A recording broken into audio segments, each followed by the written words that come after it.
Ow, you just up my arm. I can't believe you guys did this. I can't believe you did that. You have to stop resisting. How was I resisting? How was he resisting? Did I hear that? Well, Taylor was charged with trespassing, creating a public disturbance, and resisting arrest. Now, let's go back to the videotape. This is getting kind of pretty commonplace here on the Ed Show. All right, so the guy, he's a big dude, all right? He's told the cops, you know, you're going to need a couple of pair of handcuffs here because I can't connect my arms to the back. Oh, now here comes another Bubba. He's got to, look at Bubba, pulling him down to the ground. What is he doing wrong? Look at this disturbance he's creating. Look at all the people that just can't believe what's going on. There's one guy watching. This is just a terrible public disturbance. We're going to take care of this Democrat right here. He's not a Republican. We're going to sit on him. This is embarrassing for law enforcement. That's what this is. This is America. You mean to tell me that this guy was so threatening that he had to be taken down by 3 cops when he was cooperating and saying all along, I'm not resisting? His son was standing right there. His wife was right there. And oh, by the way, law enforcement is well equipped in the state of Virginia because 12 cops were called on that one. I'm asking this question every night on the Ed Show now. What in the hell is going on in this country? Whatever happened to talking to people? Taylor just wanted to ask Mr. Cantor to debate his opponent, Rick Waugh. Cantor's campaign, they put out this statement, very accusatory. This is a pattern with Rick Waugh of disruptive and, frankly, thuggish behavior. And, frankly, he needs to get control of his campaign. Thuggish behavior? Taylor didn't do anything wrong. He just wanted to go to a public event, RSVP to do it. Just wanted to ask a question because, you know, his tax dollars pay Mr. Cantor's salary. At least I think that's kind of the way it goes. Well, Cantor staffers, they just couldn't handle the risk, so they had the cops get involved and tackle him. You know, this event, ironically, happened on the same day that Rand Paul's thugs did this to a woman.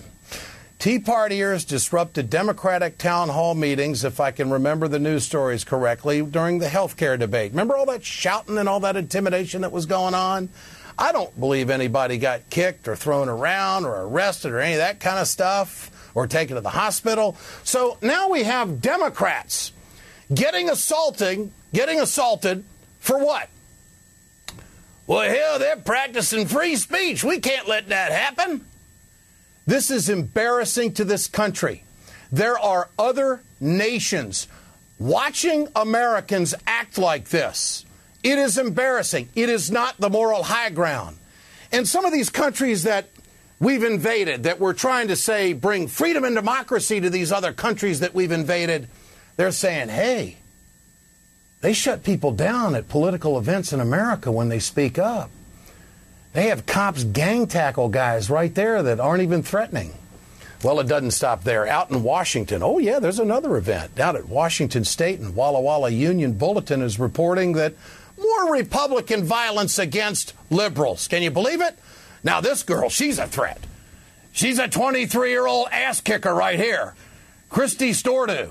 Well, you know what? A 72-year-old angry man hit her when she was protesting Republican Senate candidate Dino Rossi outside the Republican Party office in Walla Walla. Honey, you can't do that in America anymore. The Republican Party doesn't like that. Republican Party is running away from the media and beating up liberals who get near them. If they take control of the Congress next week, I think this is only going to get worse. Republicans are under the delusion that, you know, they don't have to answer to anybody. And they don't have to debate anybody because they got all this corporate money behind them, and they can just steamroll their way right over the taxpayers, right into the Congress. And the low-information voters, they're going to carry those folks right on their back all the way to the halls of Congress. Guys like Eric Cantor and John Boehner, you know what they are? They're gutless. They're gutless because they will not debate their opponents. On this program last night, we had Justin Casuli, who's running against Boehner in Ohio. And for the third time, the third interview, Mr. Casuli told us that Boehner won't debate him. Is that fair? Is that fair to you? As much as, of course, you Republicans are always complaining about how much you pay in tax. Well, hell, don't you think you deserve at least one debate? Now, they know they're wrong on all the issues. If they grab power next week, they'll destroy this country and manhandle anybody who gets in their way. And tomorrow, I'm going to try to make contact with the supervisor of those cops, because I think that gives law enforcement a real bad name. I thought that was horribly unnecessary. And Mr. Taylor was no threat. Mr. Taylor could have been conversed with easily. But you see, the cops, they don't want a congressman getting pissed off at them.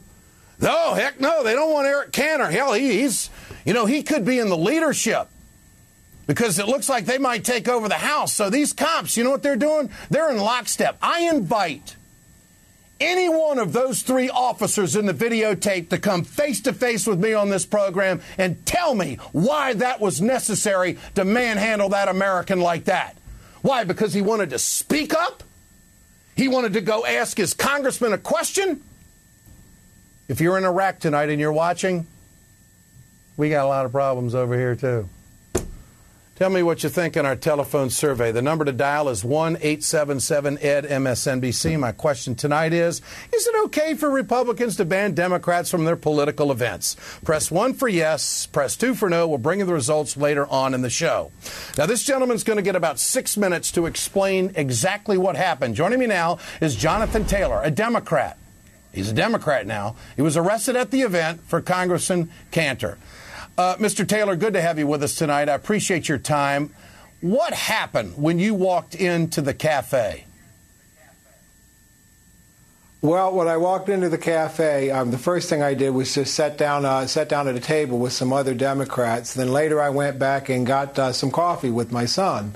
We sat back down at the table, and we were sitting there conversing amongst ourselves, just waiting for Eric Cantor to show up and hopefully get the opportunity to ask him a few questions.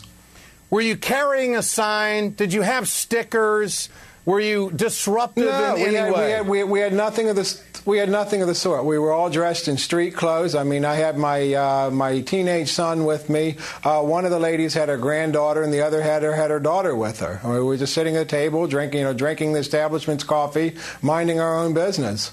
So what happened? Who ID'd you as the dangerous Democrat to have the cops get involved the way they did? Well, I don't want to speculate too much, but, there was what appeared to be an advanced security person for Eric Cantor. I mean, when you have the squiggly tube hanging out of your ear, it's pretty obvious who you are.